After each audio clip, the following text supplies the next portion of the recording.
آؤ علماء سے پوچھ لیں، آئے جو مشکل پیش کوئی، آؤ علماء سے پوچھ لیں۔ الحمدللہ رب العالمین والصلاة والسلام علی سید المرسلین، اما بعد فاعوذ باللہ من الشیطان الرجیم، بسم اللہ الرحمن الرحیم۔ الصلاة والسلام علیک یا رسول اللہ وعلی آلک واصحابک یا حبیب اللہ۔ الصلاة والسلام علیک یا نبی اللہ وعلی آلک واصحابک یا نور اللہ۔ میٹھے میٹھے اسلامی بھائیوں اور مدنی چینل کے ناظرین، سلسلہ دارالفتہ اہل سنت میں ایک بار پھر حاضر ہیں۔ الحمدللہ یہ عز و جل بہت اہم سلسلہ ہے، علم دین کا خزانہ ہمارے ہاتھ آتا ہے۔ آج بھی انشاءاللہ عز و جل بہت اہم گفتگو ہوگی اور موضوع ہے قربانی کس پر واجب ہے۔ ظاہر قربانی کے ایام قریب ہیں، انشاءاللہ عز و جل کچھ سلسلے اس پر ہوں گے، آپ شامل سلسلہ رہیں گے تو اس موضوع سے متعلق اہم معلومات آپ کو ہوگی۔ ابتداءً درود پاک کی فضیلت رسالہ ضیاء درود سلام سے کہ فرمان مصطفیٰ صلی اللہ تعالی علیہ وسلم ہے، مجھ پر درود پاک پڑھنا پل صراط پر نور ہے، اور جو روز جمعہ مجھ پر 80 بار درود پاک پڑھے اس کے 80 سال کے گناہ معاف ہو جائیں گے۔ صلو علی الحبیب صلی اللہ تعالی علی محمد صلی اللہ علیہ وسلم۔ آئیے آپ کا ویڈیو سوال ہم شامل سلسلہ کرتے ہیں۔ میرا نام محمد سلیم خان ہے۔ مفتی صاحب سے ایک سوال پوچھنا ہے کہ قربانی کس شخص پر کرنا ضروری ہوتا ہے؟ جی حضور کیا ارشاد فرمائیں، قربانی کس پر واجب ہے؟ الحمدللہ رب العالمین والصلاة والسلام علی سید الانبیاء والمرسلین، اما بعد فاعوذ باللہ من الشیطان الرجیم، بسم اللہ الرحمن الرحیم۔ دیکھیں قربانی کے لیے چند شرائط ہیں۔ سب سے پہلی شرط تو یہ ہے کہ وہ شخص مسلمان ہو، ٹھیک ہے۔ دوسری شرط یہ ہے کہ وہ صاحب نصاب ہو، تیسری شرط یہ ہے کہ وہ بالغ ہو، اور چوتھی یہ ہے کہ وہ مقیم ہو، ٹھیک ہے۔ اور یہاں جو صاحب نصاب سے مراد ہے، مختصراً میں عرض کر دیتا ہوں کہ صاحب نصاب سے مراد یہ کہ ایسا شخص جو 7.5 تولے سونے کا مالک ہے، چاہے وہ مرد ہو یا عورت۔ 7.5 تولے سونے کا مالک ہے، چاہے وہ مرد ہو یا عورت، صحیح۔ یا 52.5 تولہ چاندی یا اس کی قیمت کا مالک ہے، یعنی یا تو 52.5 تولہ چاندی موجود ہے یا 7.5 تولہ سونا موجود ہے۔ یہ دونوں چیزیں اگر موجود نہیں ہیں تو اگر اس کے پاس 52.5 تولہ چاندی کی مقدار مال موجود ہے، ٹھیک ہے، چاہے وہ سامان تجارت ہو یا ضرورت سے زائد اس کا کوئی بھی ایسا مال ہو جو سامان تجارت نہ بھی ہو، تو ایسے شخص پہ قربانی واجب ہوگی۔ جی اگلا ویڈیو سوال دیجیے۔ مفتی صاحب سے میرا یہ سوال ہے، کیا قربانی مردوں پر ہی لازم ہے؟ جی قربانی صرف مردوں پہ لازم ہے یا عورتوں پہ بھی اس کی کوئی؟ جیسا کہ ابھی بتایا گیا کہ مسلمان پہ قربانی لازم ہے، اب چاہے وہ مرد ہو چاہے عورت ہو، جو بھی صاحب نصاب ہے اس پر قربانی لازم ہوگی۔ اچھا یہاں یہ ایک سوال ذہن میں آتا ہے کہ صاحب نصاب جیسا آپ ارشاد فرما رہے ہیں اور آپ نے یہ بھی ارشاد فرما دیا ہے کہ مرد و عورت دونوں پر ہی لازم ہے، تو صاحب نصاب سے مراد وہ زکوٰۃ والی صورت بنتی ہے یا یہ اس میں کوئی الگ صورت ہے؟ یہاں زکوٰۃ والی صورت نہیں ہے۔ اچھا، نصاب کی مقدار ایک اعتبار سے اتنی ہے، بعض صورتوں میں وہ بھی تبدیل ہے، ٹھیک ہے، مگر یہاں پر وہ والی صورت نہیں ہے۔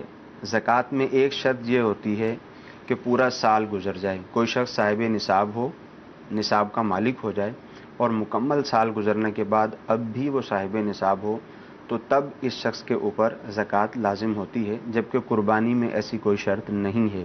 قربانی میں 10ویں ذی الحجہ کی صبح صادق کے وقت جو شخص صاحب نصاب ہو، یہاں سے لے کر 12ویں کی غروب آفتاب تک جو شخص صاحب نصاب ہے اس پر قربانی لازم ہوگی، سال گزرنا شرط نہیں ہے۔ ٹھیک ہے، یعنی کسی کو بھی کسی بھی ذریعے سے جو حلال ذریعہ ہے، جیسے مال وراثت اس کو ملتا ہے یا اس کی کوئی BC اس نے ڈالی تھی وہ کھل گئی ان ایام میں، یعنی اس کے پاس اتنی مقدار آ گئی جو 52.5 تولہ چاندی کی رقم کے برابر ہے، جی، تو اس پر قربانی کرنا لازم ہو جائے گی۔ تو مدنی چینل کے ناظرین آپ نے سنا کہ قربانی کے وجوب کی کیا صورت ہے، ابتداءً جو اس کی شرائط ہیں، یعنی مسلمان ہونا، مرد ہونا، صاحب نصاب ہونا، مفتی صاحب نے اسے بیان فرمایا، اور ساتھ بھی یہ بیان ہو گیا کہ اس کے لیے جو زکوٰۃ والی شرائط ہیں وہ مکمل نہیں ہیں بلکہ اس کی صورتیں الگ ہیں۔ انشاءاللہ زکوٰۃ کی صورت ایک تو یہ ہے کہ زکوٰۃ میں یہ والی شرط ہوتی ہے کہ سال گزرنا ضروری ہوتا ہے، اور دوسرا یہ کہ زکوٰۃ میں مال نامی ہونا ضروری ہے۔ ٹھیک ہے، مال نامی دو طرح کے ہیں، ایک تو حقیقی مال نامی سے مراد بڑھنے والا مال، ٹھیک ہے، ایک تو حقیقی ہے جیسے سونا چاندی ہے، اور دوسرا حکمی ہے، وہ کیا ہے؟ وہ مال تجارت وغیرہ ہے۔ زکوٰۃ میں ان چیزوں کی شرط لازم ہوتی ہے کہ مال نامی ہونا ضروری ہے، صحیح، جبکہ قربانی میں ایسا نہیں ہے۔ اس کی مثال یہ سمجھ لیں آپ کہ جیسے مثال کے طور پر گھر میں کسی کے پاس 2 گاڑیاں کھڑی ہیں، ٹھیک ہے، 2 کاریں اس کے پاس موجود ہیں، اب ایک کار اس کی ضرورت کی ہی نہیں ہے، صحیح، ایک ضرورت کی ہے، دوسری ایسے ہی فضول کھڑی ہوئی ہے، کوئی ضرورت کی نہیں ہے، تو اب اس گاڑی کے اوپر زکوٰۃ تو لازم نہیں ہے، مگر اس گاڑی کی وجہ سے یہ صاحب نصاب ہوگا اور اس پر قربانی لازم ہوگی۔ ٹھیک ہے، یعنی اسی قربانی طرح گھر کا دوسرا سامان، لیکن زکوٰۃ میں یہ صورت نہیں ہوتی۔ زکوٰۃ میں یہ صورت نہیں، زکوٰۃ اس پہ لازم نہیں ہوگی، ٹھیک ہے، جبکہ قربانی اس پہ لازم ہوگی۔ اسی طرح گھر کا دوسرا سامان ہے، جیسے مثال کے طور پر فریج کسی نے ایک الگ سے لا کے رکھی ہوئی ہے جو فی الحال ضرورت کی نہیں ہے، اسی طرح گھر کا دیگر جو بھی سامان ہے، صحیح، اس سامان کی قیمت اگر 52.5 تولہ چاندی تک پہنچے گی، اگرچہ اس پہ سال نہیں گزرا، اگرچہ وہ مال نامی نہیں ہے، مگر قربانی اس شخص پر لازم ہوگی، کیونکہ نہ اس میں سال گزرنا شرط ہے اور نہ ہی اس کا مال نامی ہونا شرط ہے۔ مدی چل کے ناظرین کتنی اہم بات جو ہے وہ ہمیں پتہ چلی کہ زکوٰۃ اور یعنی زکوٰۃ کے لیے جو ہم کہتے ہیں صاحب نصاب ہونا اور قربانی کے لیے جو صاحب نصاب ہونا، ان دونوں میں جو وضاحت ہے مفتی صاحب نے وہ یہاں پر الحمدللہ اس سے بیان فرمایا۔ اچھا حضور یہ ارشاد فرمائے کہ جیسے ہم دیکھتے ہیں کہ والدین اپنی بچیوں کو جب شادی کا سلسلہ ہوتا ہے تو جہیز اور بالخصوص سونے کے سیٹ وغیرہ ان کو دیے جاتے ہیں۔ اچھا بعض کی تو یہ سونے کی جو ملکیت ہے یہ 7.5 تولے سے اوپر ہو جاتی ہے، بعض کی نیچے ہوتی ہے۔ اچھا فی زمانہ ہم دیکھتے ہیں کہ چاندی جو ہے وہ اب اتنی نہیں دی جاتی، آرٹیفیشل جویلری وغیرہ بھی دی جاتی ہے، تو اس حوالے سے کیا فرمائیں گے؟ اگر 5 تولہ سونا ہے تو کیا اس صورت میں اس عورت پر اس پر مطلب قربانی لازم ہوگی کیا؟ گولڈ کے حوالے سے شرعی حکم یہ ہے کہ اگر کسی کے پاس فقط سونا ہے ٹھیک ہے، تو سونے کا 7.5 تولہ ہونا ضروری ہے۔ ٹھیک ہے، اگر سونا ہے اس کے پاس اور سونے کے ساتھ کوئی دوسرا مال بھی موجود ہے، چاہے وہ مال تجارت ہو، مال نامی ہو، یا چاہے گھر میں ضرورت سے زائد جیسے میں نے پہلے مثال دی کوئی چیز موجود ہے، تو اب اس سونے کو اور جو مال موجود ہے اس کی قیمت کو ملایا جائے گا آپس میں، 52.5 تولہ چاندی تک پہنچے گا، قیمت اس کی پہنچے گی تو اس کے اوپر زکوٰۃ لازم ہوگی۔ سونا اگر فقط سونا ہے تو 7.5 تولہ سونا ہونا ضروری ہے۔ اچھا کیا کوئی ایسی بھی صورت ہم پاتے ہیں کہ صاحب نصاب تو نہیں ہے وہ لیکن اس پر قربانی کرنا لازم ہو جائے؟ کیا فرماتے ہیں آپ؟ جی بعض صورتیں ایسی بھی ہیں ٹھیک ہے، کہ کوئی شخص صاحب نصاب نہیں ہے اس پر قربانی لازم ہو جاتی ہے۔ ٹھیک ہے، بعض صورتیں ایسی ہیں کہ کوئی شخص جو ہے وہ صاحب نصاب بھی ہے، اس کے باوجود اس پر قربانی لازم نہیں ہوتی۔ بعض صورتیں اس طرح کی علماء نے بیان فرمائی ہیں۔ صحیح، سب سے پہلی صورت تو یہ ہے کہ ایک قربانی جو لازم ہوتی ہے، یہ ہم صرف عید قربان کے حوالے سے نہیں ہے، یہ ایک مطلق بات ہے، عید قربان کا بھی اس میں آ جائے گا اور مطلق جو ہے وہ بھی آ جائے گا۔ ایک تو یہ صورت ہے کہ کسی شخص نے منت مانی، ٹھیک ہے، کہ مجھ پر اللہ تعالیٰ کے لیے فلاں بکرا یا جانور ذبح کرنا مجھ پہ لازم ہے، ٹھیک ہے، تو اب چاہے یہ منت شرعی فقیر نے مانی ہے جو صاحب نصاب نہیں ہے، چاہے غنی نے مانی ہے جو صاحب نصاب ہے، ٹھیک ہے، ان دونوں پر ہی اس منت کو پورا کرنا لازم ہوگا اور جانور کی قربانی کرنا ان پر لازم ہو جائے گا۔ ٹھیک، دوسری صورت یہ ہے کہ قربانی کی نیت سے جانور خریدا، ٹھیک ہے، یعنی عید الاضحیٰ کا موقع آیا، قربانی کی نیت سے جانور خریدا۔ ٹھیک ہے، اب اگر یہ شخص ہے تو شرعی فقیر، اس ٹھیک ہے، کو جذبہ ملا، اس نے قربانی کا جانور خرید لیا، 20-25 ہزار روپے کا جانور آیا، اس نے خرید لیا کہ میں اس کی قربانی کروں گا۔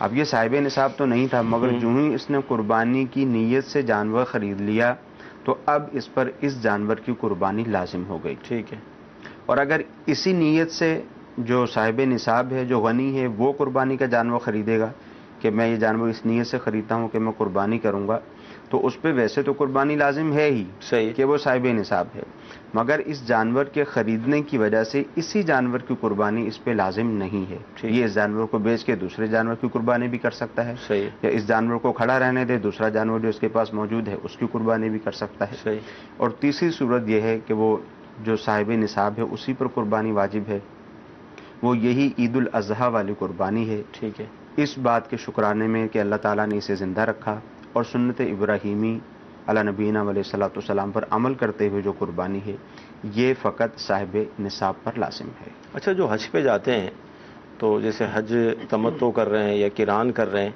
تو کیا ان پر وہ قربانی لازم آتی ہے؟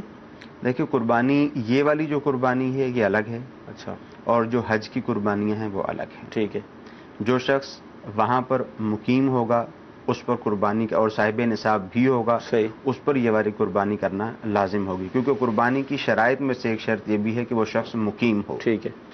اب اچھا، وہاں اگر مقیم ہونے وہاں کی پر ہے، ہاں، بعض صورتیں صورتیں ایسی ہو جاتی ہیں کہ وہاں پہ مقیم ہو ہو جاتا ہے، انشاءاللہ اس مسئلے کو تفصیل کے ساتھ بیان بھی کریں گے۔ صحیح ہے، بعض صورتیں وہاں پہ ایسی ہو جاتی ہیں کہ مقیم ہو جاتے ہیں، بعض صورتیں ایسی ہوتی ہیں کہ مقیم نہیں ہوتے۔ صحیح ہے، تو جو شخص وہاں پہ مقیم ہو گیا اور وہ ہے صاحب نصاب، تو اس پر جو حج کی قربانی ہے وہ تو اس نے کرنی ہے، اس کے ساتھ اچھا، ساتھ یہ صاحب والی نصاب، قربانی بھی کرے گا۔ صاحب نصاب سے مراد، ایک ذہن میں یہ بھی سوال آ رہا تھا کہ اس سے مراد یہی ہے کہ فی نفسی اس وقت رقم جیب میں موجود ہو، جیسے عرب شریف میں موجود ہے، حج کا موقع ہے، اب اس وقت ظاہر ہے ہر ایک لمیٹڈ رقم لے کر جاتا ہے نا، جی اس وقت یعنی صاحب نصاب تو ہے وہ، لیکن اس کے پاس اس وقت جیب میں اتنی رقم نہیں ہے، تو کیا یہ بھی اب صاحب نصاب کہلائے گا یا دیکھیے نہیں؟ دور حاضر میں بہت زیادہ سہولتیں موجود ہیں، جی، صاحب نصاب تو یہ کہلائے گا ہی۔ ٹھیک ہے، اس کو ایک واٹس ایپ کرنا ہے یا ایک میسج کرنا ہے یا ایک کال کرنی ہے گھر والوں کو کہ چونکہ میں صاحب نصاب ہوں لہٰذا میری طرف سے قربانی کر دی جائے، تو یہاں پر اس کی طرف سے قربانی ہو جائے گی۔ چلیں ٹھیک، مدنی چینل کے ناظرین مزید گفتگو انشاءاللہ جاری رہے گی اس موضوع پر۔ قربانی کا بہت اہم موضوع ہے، اور ظاہر ہے یہ مسلمانوں کا ایک تہوار بھی ہے، ایس ایم ایس بھی آنا شروع ہو گئے قربانی کے حوالے سے، اور ناظرین ہمارے اس حوالے سے ایکٹیو ہیں کہ جو موضوع ہوتا ہے اس۔ اچھا، اب یہ ہے کہ قربانی کا جانور لیا جو ایس ایم ایس ہمیں موصول ہوا، جانور ظاہر جب لیتے ہیں تو آپ کو پتہ ہے بعض لوگ منچلے بھی ہوتے ہیں، آپس میں جانوروں کی لڑائی اور اس طرح کا سلسلہ بھی ہوتا ہے۔ اب سینگ جو ہے وہ ہل رہا ہے، اب اس صورت میں اس جانور کی قربانی کا کیا ہوگا؟ دیکھیں جو جانور کا سینگ ہے اگر وہ ہل رہا ہے ہاں، تو کوئی حرج نہیں ہے، اس کی قربانی کر سکتے ہیں۔ اور جانوروں کو لڑانا ٹھیک ہے، اس کی شرعی طور پہ اجازت نہیں ہے، جو جانوروں کو لڑوائے گا آپس میں ٹھیک ہے، وہ گناہ گار ہوگا، ٹھیک ہے، کیونکہ کل بروز قیامت جانوروں نے جو ایک دوسرے کو تکلیف پہنچائی ہوگی اس کا بھی بدلہ دیا جائے گا، ٹھیک۔ اور اس کے بعد جانوروں کو مٹی کر دیا جائے گا۔ مدنی چینل کے ناظرین، وہ جانور جن میں عیوب پائے جاتے ہیں اور جس کی قربانی نہیں ہوتی، تو انشاءاللہ اس کو بھی ہم پرٹیکولر الگ سے لے لیں گے تاکہ ایک ساتھ یہ بیان ہو جائے۔ اگلا ایس ایم ایس یہ ہے کہ گھر کے اندر 3 افراد ہیں اور تینوں یہ کمانے والے ہیں، تو کیا اب ان تینوں پر قربانی ہوگی یا ایک ہی وہ قربانی کر دیں؟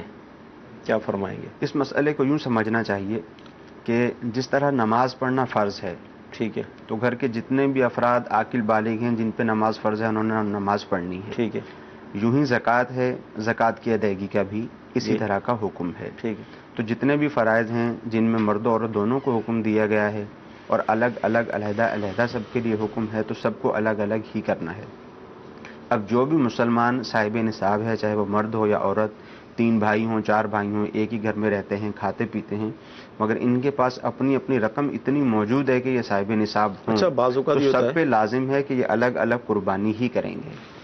اب جیسے 3 بھائی ہیں نا، یا تو اپنی والدہ کو یہ اپنی تنخواہ لا کر دیتے ہیں جی۔ یا والد صاحب کو دیتے ہیں، تو اس صورت میں کیا ہوگا؟ اب ان کے پاس ویسا نہیں ہے تو آگے والد یا والدہ کو دے دیتے ہیں۔ اس صورت میں کوشش یہی ہونی چاہیے کہ تعین ہو، ٹھیک ہے، کیونکہ یعنی پیسہ کس کی ملکیت میں؟ کیونکہ فطرہ ادا کرنے میں بھی مسئلہ ہوگا، ٹھیک ہے، زکوٰۃ کی ادائیگی میں بھی مسئلہ ہوگا، اور قربانی کرنے میں بھی مسئلہ ہوگا۔ اس وقت اب یہ سوچیں گے کہ یہ رقم کس کی ملکیت ہے۔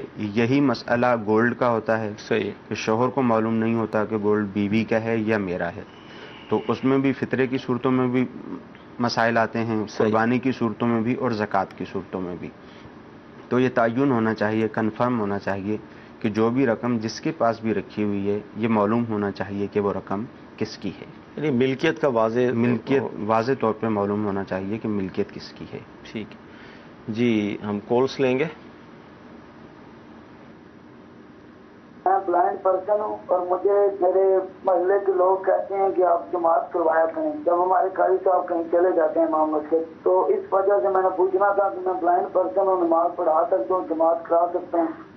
جی، یہ غالباً نابینا ہے، بلائنڈ پرسن، تو کیا فرمائیں گے امامت کے لیے؟ نماز کی شرائط جو علماء نے بیان فرمائی ہیں، جی، جو امامت کی شرائط علماء نے بیان فرمائی ہیں، اس میں ایسی کوئی شرط بیان نہیں کی کہ امام کا بینا ہونا یعنی آنکھ والا ہونا ضروری ہے۔ ٹھیک ہے، ہاں، بہرحال یہ ہے کہ جو نابینا شخص ہے اس کی امامت کو علماء نے مکروہ فرمایا، اور فرمایا کہ اس کی امامت میں جو کراہت ہے وہ بھی ایک خفیف سی کراہت ہے، ٹھیک ہے، اور یہ بھی اس وقت ہے جب اس سے اعلیٰ کوئی شخص موجود ہو جو امامت کروا سکتا ہو. صحیح. اب انہوں نے بتایا کہ امام صاحب موجود نہیں ہوتے، اب ان کی غیر موجودگی میں یہ نماز پڑھاتے ہیں، انہی کو آگے کرتے ہیں، اور عمومی طور پہ ہمارے یہاں یہی ہوتا ہے، کوئی دیگر اہل موجود ہوتے نہیں.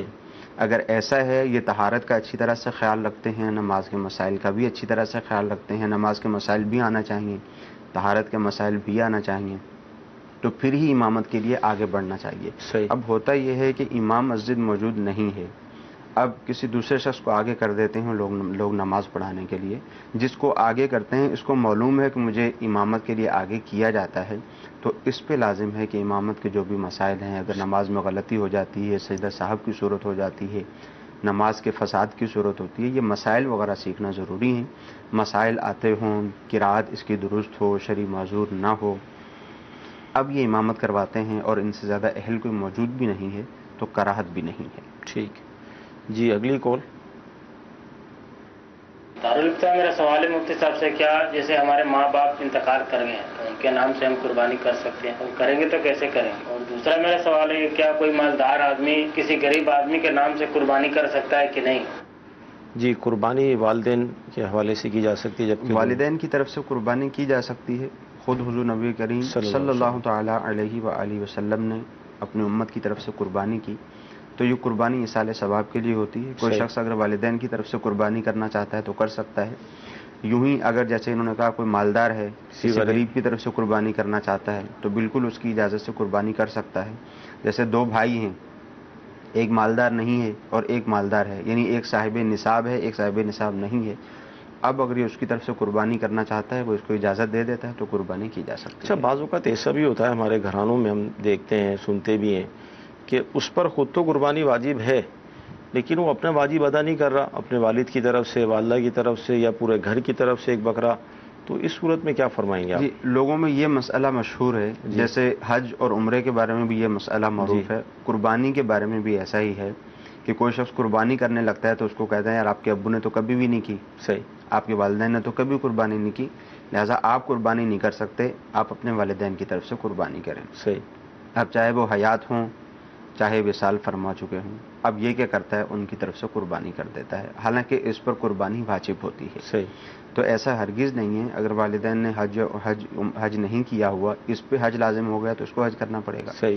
قربانی والدین نے نہیں کی تو اس پر قربانی لازم اگر ہو چکی ہے، یہ صاحب نصاب ہے، تو اپنا واجب اس کو ادا کرنا ضروری ہے. صحیح. اپنا واجب ادا نہیں کیا، والدین کی طرف سے کر دیا، تو وہ جو کیا ہے والدین کو تو اصال ثواب ہو جائے گا، مگر اپنی قربانی ترک کرنے کی وجہ سے یہ گناہ گار ہوگا. صحیح. مدنی چینل کے ناظرین، جب ایک مسلمان بالغ ہو جاتا ہے تو وہ شریعت کا مکلف ہوتا ہے، اور جب وہ شریعت کا مکلف ہوتا ہے تو جو احکام اس پر یعنی آتے رہتے ہیں، جیسے تہوار قربانی کا معاملہ آئے گا تو انفرادی طور پر اس پر یہ لازم ہوگی. والدین کے ساتھ وہ خیر خواہی کرنا چاہتا ہے تو اس کی الگ صورتیں جو مفتی صاحب بیان فرما رہے ہیں ایصال ثواب کے حوالے سے، لیکن انفرادی طور پر جب اس پر واجب ہے تو پہلے وہ اپنا واجب تو ادا کرے. اپنا واجب ادا نہیں کر رہا اور ایصال ثواب کر رہا ہے تو اس پر تو وہ گناہ باقی رہے گا. تو لہذا یہ سلسلے اس لیے رکھے جاتے ہیں تاکہ ہمیں ہمارے علم میں اضافہ ہو، اور کیا کرنا ہے اور کس طرح کرنا ہے اس کو ہم سیکھنے کی کوشش کریں. اچھا حضور ارشاد فرمائیں کہ اب جیسے زکوٰۃ کے اندر بھی یہ بات بار بار آتی ہے کہ قرض ہے تو زکوٰۃ کا کیا ہوگا، تو پھر قربانی میں بھی کوئی قرض معنی بنے گا؟ جی قربانی میں بھی یہی حکم ہے. اچھا، کہ صاحب نصاب ہونے سے مراد یہاں پر یہی ہے کہ اس کے پاس مال موجود ہے، صحیح، وہ مقروض نہ ہو، اس کا جو نصاب ہے وہ قرض سے فارغ ہو. صحیح. جیسے مثال کے طور پر کسی شخص کے پاس 60,000 روپے تو موجود ہیں، مگر 40,000 روپے اس نے کسی کا قرض دینا ہے، تو اب جب اس نے قرض دینا ہے تو باقی 20,000 روپے اس کے پاس رہ گئے، تو اب اس کو صاحب نصاب نہیں کہا جائے گا، اس پہ قربانی لازم نہیں ہوگی. ٹھیک. جی اگلی کال. میرا نام ذیشان علی ہے، میں کراچی سے بات کر رہا ہوں. سوال میرا ایک یہ ہے کہ اگر کوئی مقروض ہے، اس قرضہ ہے، تو وہ قربانی کر سکتا ہے؟ جواب اس کا ہم نے دے دیا. جی اگلی کال. میرے والدہ کی عدت کا مسئلہ ہے. میرے والد کا جو ہے انتقال ہو گیا 7 رمضان کو، تو والدہ کی دماغ کی توازن صحیح نہیں ہے، ذرا وہ باہر نکل آتی ہے، تو اس نے معلوم کرنا ہے کہ یہ عدت 40 دن پوری کرنے کے بعد ختم کر دیں یا پھر پورے 4.25 مہینے تک کرنی ہوگی. سر مہربانی اس کا جواب دے دیں. اللہ تعالیٰ آپ کی والدہ کو شفا عطا فرمائے. کیا فرماتے ہیں؟ دیکھیں اس کی تو شرعی طور پہ اجازت نہیں ہے. لوگوں میں یہ مسئلہ ویسے معروف ہے، مشہور ہے کہ 40 دن کی اگر کوئی مسائل سامنے درپیش ہوتے ہیں، وہ حقیقت میں مسائل ہوتے بھی نہیں ہیں، اکثر یہی دیکھا گیا ہے، تو پھر کہتے ہیں کہ 40 دن کی عدت کر لیتے ہیں. یا بعض اوقات ایسا ہوتا ہے کہ جس شخص کا انتقال ہوا اس کے جنازے کے ساتھ 40 قدم اس کو چلا دیتے ہیں، پھر اس کو واپس لے کے آ جاتے ہیں، تو سمجھتے ہیں کہ عدت ختم ہو گئی. صحیح. تو عدت وہی ہے جو شریعت مطہرہ نے بیان کی ہے، اس کے علاوہ کوئی دوسری عدت نہیں ہو سکتی. ہاں ان کے ساتھ مسئلہ ہے، پرابلم ہے، اللہ تعالیٰ ان کی والدہ کو شفا عطا فرمائے، جو بھی مسائل ہیں ان کو حل فرمائے. عدت جو ہے 4 مہینے 10 دن مکمل کرنا ضروری ہے. صحیح. اب جیسے اب انہوں نے مہینے کے درمیان کی تاریخ بتائی ہے کہ درمیان میں انتقال ہوا. عدت کا حکم یہ ہے کہ اگر تو پہلی تاریخ کو انتقال ہوا یا آخری تاریخ کو انتقال ہوا، چاند کے اعتبار سے پہلی یا آخری تاریخ کو اگر انتقال ہوا تو 4 مہینے 10 دن مکمل کرنے ہوتے ہیں. اب چاہے چاند کا مہینہ جو 4 مہینے ہیں چاہے 29 کے آتے رہیں یا 30 کے آتے رہیں یا 30-29 کے آتے رہیں، 4 مہینے گزارنے ہیں اور پھر مزید 10 دن گزارنے ہیں. اگر پہلی تاریخ کو یا آخری تاریخ کو انتقال ہوا اور اگر مہینے کے بیچ میں انتقال ہوا، بیچ کی تاریخوں میں انتقال ہوا، تو اب 130 دن پورے کرنے ہیں. جیسے مثال کے طور پر صبح 10 بجے انتقال ہوا تو اگلے دن صبح 10 بجے تک یعنی 24 گھنٹے گزریں گے، یہ ایک دن شمار ہو جائے گا. یوں 130 دن پورے کرنے ہوں گے. ٹھیک ہے جی. ویڈیو سوال دیجیے. مفتی صاحب سے سوال ہے، نابالغ اگر مالدار ہیں تو قربانی جائز ہے؟ جی نابالغ اگر مالدار ہیں، وراثت میں اتنا مال ملا ہے، جو بھی صورت بنی. جی نابالغ اگر مالدار ہوگا تو اس پہ قربانی لازم نہیں ہے، کیونکہ قربانی کی شرائط میں سے یہ ہے کہ مسلمان ہو، صاحب نصاب ہو اور بالغ بھی ہو. بالغ نہیں ہے تو اس پہ قربانی لازم نہیں ہے. اچھا یہ SMS یہ ہے کہ اگر گھر میں جو بچے ہیں جاب نہیں کرتے، نوکری نہیں کرتے، تو کیا ان کی قربانی ان کے پیرنٹس پر لازم ہوگی، اور کیا سب کی طرف سے الگ الگ کرنی پڑے گی یا ایک ہی میں کام ہو جائے گا؟ نہیں دیکھیں، اگر وہ صاحب نصاب نہیں ہے، جیسے انہوں نے کہا کہ وہ جاب وغیرہ نہیں کرتے، وہ صاحب نصاب نہیں ہے، تو اب والد پر ان کی طرف سے قربانی کرنا لازم نہیں ہے. والد خود صاحب نصاب ہے تو وہ اپنی طرف سے قربانی کرے گا. بعض اوقات ایسا بھی ہوتا ہے کہ وہ اپنی قربانی یوں ضائع کر لیتے ہیں کہ ایک جانور لے کر آئے، جیسے چھوٹا جانور بکرا یا بکری لے کر آئے، اگرچہ وہ 40,000 روپے کا لیا ہو یا 60,000 روپے کا لیا ہو. اب یہ کہتے ہیں کہ ہم سب کی طرف سے قربانی کر دیتے ہیں، تو ایک چھوٹے جانور میں فقط ایک ہی قربانی ہو سکتی ہے، سب کی طرف سے قربانی نہیں ہو سکتی اور ان پہ لازم بھی نہیں ہے. ٹھیک ہے. عامر بھائی ہمارے فرما رہے ہیں کہ قرض کی صورت میں عید سے قبل سیلری مل گئی تو اس صورت میں کیا قربانی لازم ہوگی مجھ پہ؟ کتنا قرض تھا یہ واضح نہیں، کتنی سیلری ملی انہوں نے وضاحت نہیں کی. مثال کے طور پر ان پر 10,000 قرض تھا، ٹھیک ہے، اور ان کو سیلری مل گئی. اب سیلری میں بھی یہ دیکھا جاتا ہے کہ جو مہینے بھر کے اخراجات ہیں وہ تو ظاہر ہے جو سیلری والا ہے، جو منتھلی جس کو سیلری ملتی ہے، وہ اپنے مہینے بھر کے اخراجات مائنس کرے گا، اس کے بعد دیکھے گا وہ صاحب نصاب ہے یا نہیں ہے. صحیح. اگر ان کو سیلری ملی ہے، مہینے کے اخراجات بھی نکل جائیں گے، قرض بھی نکل جائے گا، اور اس کے باوجود یہ صاحب نصاب رہیں گے، 52.5 تولے چاندی کی قیمت کے مالک رہیں گے 10ویں ذوالحجہ کی صبح صادق سے لے کر 12ویں کی مغرب تک. اس دوران اگر ان کے پاس اتنی رقم موجود ہے، قرض بھی نہیں ہے، جو ماہانہ خرچ ہے وہ بھی موجود ہے، تو قربانی لازم ہوگی. ٹھیک ہے. اچھا ایک SMS جو ہے اس میں چاہوں گا کہ آپ ان کی اصلاح بھی فرمائیں. انہوں نے لکھا ہے AOA یعنی السلام علیکم کو انہوں نے لکھا ہے AOA، پھر لکھا کہ میری عمر 20 سال ہے، میں یتیم ہوں اور والدین نہیں ہیں، والد صاحب کی پینشن آتی ہے 14,000 روپے، تو کیا قربانی ہوگی مجھ پر لازم؟ دیکھیے سب سے پہلا تو یہی کہ السلام علیکم کو اس طرح سے لکھنا ہے، AO لکھنا. مختلف طرح کی صورتیں ہیں، مختلف طرح سے لوگ لکھتے ہیں، اس کی شرعی طور پر اجازت نہیں ہے، ایسا نہیں کرنا چاہیے. شریعت اس کی اجازت نہیں دیتی، کیونکہ جب ہم سلام کریں گے، السلام علیکم کہیں گے تو ہم سامنے والے کو سلامتی کی دعا دیتے ہیں. ٹھیک ہے. اب AOA اگر لکھ دیں گے تو اس سے کون سی سلامتی کی دعا جائے گی؟ یہاں تک کہ عربی کے الفاظ ان کو تلفظ کے ساتھ اگر ادا نہ کیا جائے، جب بھی سلامتی ان کو ٹھیک ادا نہ کیا جائے، جب بھی وہ سلامتی کی دعا نہیں ہے. صحیح ہے. جب وہ سلامتی کی دعا بھی نہیں ہے تو جو سلام کرنے کا ثواب ملنا تھا وہ ثواب بھی نہیں ملے گا. صحیح.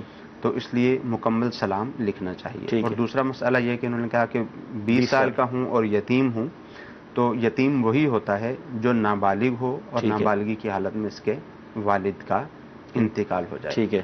بقیہ قربانی کی صورت ان پر لازم نہیں ہے، یعنی صاحب نصاب نہیں ہے تو قربانی ان پہ لازم نہیں ہے۔ اصل میں ان کو کنفیوژن یہ ہے کہ 14,000 روپے آتے ہیں، 14,000 میں بھی بکرا تو مل جیسے جائے۔ میں نے پہلے بیان کیا کہ اگر کسی شخص کے پاس سیلری آتی ہے، صحیح، منتھلی اس کو سیلری ظاہر ملتی گھر ہے، کا خرچہ ہو، تو مہینے کے اخراجات اس میں سے وہ مائنس کرے گا، منہا کرے گا، جو اس کو بچت ہے، جو رقم موجود ہے، ضرورت سے زائد جو رقم ہے، وہ اگر اس کے اعتبار سے صاحب نصاب ہوگا تو قربانی لازم ہوگی۔ جی اگلی کال لیں گے۔ میں سے آپ سے ایک سوال پوچھنا تھا کہ قضا نماز جو کی ہوتی ہے وہ پہلے ہوتی ہے یا بعد میں ہوتی ہے فرض کے؟ جی قضا نماز پہلے پڑھیں یا بعد میں پڑھیں؟ فرض پہلے پڑھیں، کیا کریں؟ 3 اوقات ہیں جس میں قضا نماز پڑھنے کی اجازت نہیں ہے۔ ٹھیک ہے، جب سورج طلوع ہوگا 20 منٹ تک، پھر ظہر کی نماز سے پہلے زوال کا ٹائم آتا ہے، یہ بدلتا رہتا ہے، اور پھر مغرب کی نماز سے 20 منٹ پہلے، یعنی سورج غروب ہونے کے 20 منٹ پہلے سے لے کر سورج غروب ہونے تک، یہ 3 اوقات ہیں، ان میں قضا نماز نہیں پڑھ سکتے۔ صحیح، بقیہ کسی بھی وقت میں قضا نماز کی ادائیگی کی جا سکتی ہے۔ جی اگلی کال۔ اور مشن سے محمد یعقوب کر رہا ہوں، اسی طرح سے میرا سوال ہے، کیا عورت دوران عدت نئے کپڑے، تیل، سرما وغیرہ لگا سکتی ہے؟ جی عدت کے دوران کپڑے کی، دیکھیے دوران عدت اب جس عورت پر سوگ ہوتا ہے تو وہ ایسی عورت ہے جس کے یا تو شوہر کا انتقال ہو جائے، صحیح، اس پر سوگ کرنا لازم ہوتا ہے، یا جس عورت کو طلاق بائن دی گئی ہو، صحیح، اس پر سوگ کرنا لازم ہوتا ہے۔ اب جس کا انتقال ہو گیا وہ تو سمجھ میں آ جائے گا عام طور پر لوگوں کے۔ اب جو طلاق بائن کی صورت ہے، یعنی شوہر نے 3 طلاقیں دے دیں، صحیح، تو اس میں بھی یہی صورت ہے، یوں شوہر نے یوں طلاق دے دی کہ میں تمہیں طلاق بائن دیتا ہوں، یا یہ طلاق بائن کی جتنی بھی دوسری صورتیں ہیں اس اعتبار سے طلاق بائن ہو گئی، اب اس عورت پر سوگ کرنا لازم ہے۔ صحیح، اب نئے کپڑے بھی زینت کے اعتبار سے ہی پہنے جاتے ہیں، صحیح، اس کی بھی اجازت نہیں ہوگی۔ جہاں تک سرما لگانے کا حکم ہے تو اگر اس کو کوئی پرابلم ہے، کوئی مسئلہ ہے، تو سرما لگانے کی شرعی طور پر اجازت ہوگی، وہ بھی اس صورت میں سرما لگانے کی اجازت بھی ہے تو کوشش کرے کہ رات کے وقت میں استعمال کرے، رات کے وقت میں استعمال کر کے کافی ہو جاتا ہے، درد ختم ہو جاتا ہے، جلن ختم ہو جاتی ہے آنکھ کی، تو رات کے ٹائم میں لگائے، دن کے ٹائم نہ لگائے۔ صحیح، پھر بعض بالکل بلیک سرمے آتے ہیں، اگر جو وائٹ سرما ہے بالکل بلیک نہیں ہے، اس سے کام چل سکتا ہے تو وہ کرے۔ ٹھیک، یوں ہی سر میں تیل لگانے کا ہے تو سر میں تیل لگانے کی اس صورت میں اجازت ہے جبکہ سر میں درد ہو گیا اور اس کو معلوم ہے کہ آئل استعمال کیا جائے گا، تیل استعمال کیا جائے گا تو سر درد ٹھیک ہو جائے گا۔ ٹھیک، ان صورتوں میں اجازت ہے، یعنی عذر کی صورتوں میں اجازت ہے، ویسے ان چیزوں کی اجازت نہیں ہے۔ ٹھیک ہے۔ اچھا اس کی بھی اصلاح فرما دیں کہ بڑے جانور میں حقیقہ کر سکتے ہیں؟ حقیقہ لکھا ہوا ہے، یہی ہمارے ہاں لفظ استعمال کیا جاتا ہے، حقیقہ ہی کہا جاتا ہے، لفظ عقیقہ ہے، عین کے ساتھ ہے، اور بڑے جانور میں کیا جا سکتا ہے۔ مثال کے طور پر گھر میں 6 قربانیاں ہیں، جی جی، اور ایک عقیقہ کرنا چاہتے ہیں، صحیح، تو 6 قربانیوں کی نیت ہو جائے گی اور ایک عقیقے کی نیت ہو جائے گی۔ ٹھیک ہے۔ اچھا جس طرح داڑھی شریف ہے نا، داڑھی شریف ہم یہ کہتے ہیں کہ یہ سنت ہے لیکن اس کا رکھنے کا حکم واجب ہے، جی، تو کنفیوژن ہوتی ہے سنت اور واجب کی، تو یہاں یہ بھی ہے کہ قربانی سنت ہے یا واجب ہے؟ قربانی واجب ہے، وہ اس اعتبار سے کہ حضور نبی کریم صلی اللہ تعالی علیہ وآلہ وسلم کا عمل ہے، اس اعتبار سے اس کو سنت کہہ دیا جاتا ہے، سنت ابراہیمی بھی کہہ دیا جاتا ہے۔ جی جی، اور حقیقت میں جو حکم ہے، شرعی حکم جو ہے اس کا، وہ وجوب کا ہے کہ صاحب نصاب پر یہ واجب ہے۔ اسی طرح داڑھی کا حکم ہے کہ داڑھی حضور نبی کریم صلی اللہ تعالی علیہ وآلہ وسلم نے رکھی، تمام انبیاء کرام علیہم السلام نے رکھی، تو یوں کہہ دیا جاتا ہے کہ تمام انبیاء کی سنت ہے، مگر جو شرعی حکم ہے اس کے بارے میں وہ وجوب کا ہے۔ ٹھیک ہے، یہ کنفیوژن تھی، میں نے چاہا تھوڑی اس کی وضاحت بھی ہو جائے، سنت اور واجب کا جو فرق ہے۔ جی مزید کالس لیں گے ہم۔ شادی ہوتی ہے اور اس حق مہر دیا جاتا ہے، وہ عورت اپنے جو اس کا حق مہر اپنے پاس رکھ سکتی ہے یا اپنے شوہر کو واپس کر دے؟ جی حق مہر دیا کیوں جاتا ہے جب وہ واپسی کر دے؟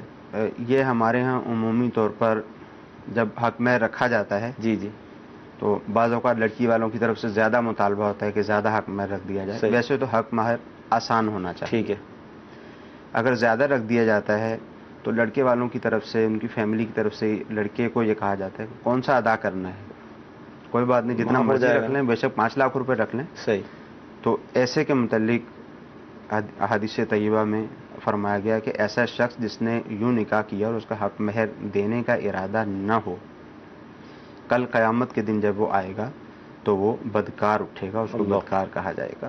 تو یہ طریقہ کار نہیں ہونا چاہیے، اس کی ادائیگی کی صورت ہونی چاہیے۔ صحیح۔ اب دوسرا مسئلہ جب آتا ہے وہ یہ ہوتا ہے کہ جو ہی نکاح ہوا، صحیح، اب نکاح کے بعد بہت سارے لوگوں میں یہ بات رائج ہے، نکاح ہوا، عورت رخصت ہو کر گھر پہ آ گئی، ٹھیک، یا پہلے سے ہی اس کا ذہن بنایا جاتا ہے، عورتیں اس کا ذہن بناتی ہیں کہ تم مہر معاف کر دو، اور بعض شوہر بھی ایسے نا عقل مند ہوتے ہیں، عقل مند نہیں ہوتے، وہ بھی عورت سے کہہ دیتے ہیں کہ تم مہر معاف کر دو۔ صحیح، تو یہ عورت سے سوال کرنا ہے، صحیح، اور سوال کرنے کی شرعی طور پر اجازت نہیں ہے۔ صحیح۔ اب اللہ تعالیٰ کا اس بارے میں کیا حکم ہے؟ سورۃ النساء کی آیت نمبر 4 میں ارشاد فرمایا وَآتُوا النِّسَاءَ صَدُقَاتِهِنَّ نِحْلًا، صحیح، کہ عورتوں کو ان کے مہر خوشی سے دو۔ ٹھیک، یعنی پہلا حکم کیا ارشاد فرمایا کہ عورتوں کو ان کے مہر خوشی سے دے دو۔ خوشی سے دے دو۔ اب جب آپ اس کو دے ہی نہیں رہے، صحیح، اب آپ اس سے مطالبہ کرنا شروع کر دیں، فیملی اس سے مطالبہ کرنا شروع کر دے کہ تم معاف کر دو، اب وہ سمجھتی دینا تو انہوں نے ہے نہیں، وہ کہتی ٹھیک ہے میں نے معاف کر دیا۔ صحیح، اول حکم ارشاد فرمایا کہ اس کو دے دو، صحیح، اور دل کی خوشی کے ساتھ دو۔ جو دل کی خوشی کے ساتھ دے دے گا وہ دوبارہ سوال ہی نہیں کرے گا، صحیح، وہ دوبارہ مطالبہ ہی نہیں کرے گا کہ مجھے واپس کر دیا جائے۔ اب فرمایا کہ دل کی خوشی کے ساتھ دے دو۔ فَإِن طِبْنَ لَكُمْ عَنْ شَيْءٍ مِّنْهُ نَفْسًا، پھر ارشاد فرمایا اگر وہ خوشی یہ دل سے اس میں سے کچھ تمہیں دیں، پہلے تم خوشی سے دے دو اور پھر وہ دیں، وہ بھی دیں تو وہ بھی اپنے دل کی خوشی سے دیں۔ اب تمہارا بار بار سوال کرنا یا فیملی والوں کا ان کو کہنا یہ ان کے دل کی خوشی نہیں ہوگی۔ صحیح ہے، وہ اپنے دل کی خوشی سے اگر تمہیں واپس کر دیں تو پھر فرمایا فَكُلُوهُ هَنِيئًا مَرِيئًا، اب اسے کھاؤ رچتا بستا۔ سبحان اللہ۔ اب اس آیت مبارکہ میں 3 باتیں ذکر کی گئی۔ سب سے پہلی بات تو یہ کہ آپ اس کو دے دیں اپنے دل کی خوشی سے، صحیح ہے، کہ جب دل کی خوشی سے دے دے گا تو اب یہ شاید مانگا ہی نہیں، صحیح، واپس طلب ہی نہ کرے۔ اب اگر اس نے اپنے دل کی خوشی سے اس کو واپس کیا، صحیح، اب اس کو اجازت ہوئی کہ ٹھیک ہے تم اس کو استعمال کر سکتے ہو۔ پھر سورۃ النساء ہی میں آیت نمبر 24 میں ارشاد فرمایا فَآتُوهُنَّ أُجُورَهُنَّ فَرِيضَةً، جو مہر مقرر کیا گیا تھا ان کو دے دو، وہ ان کے حوالے کر دو۔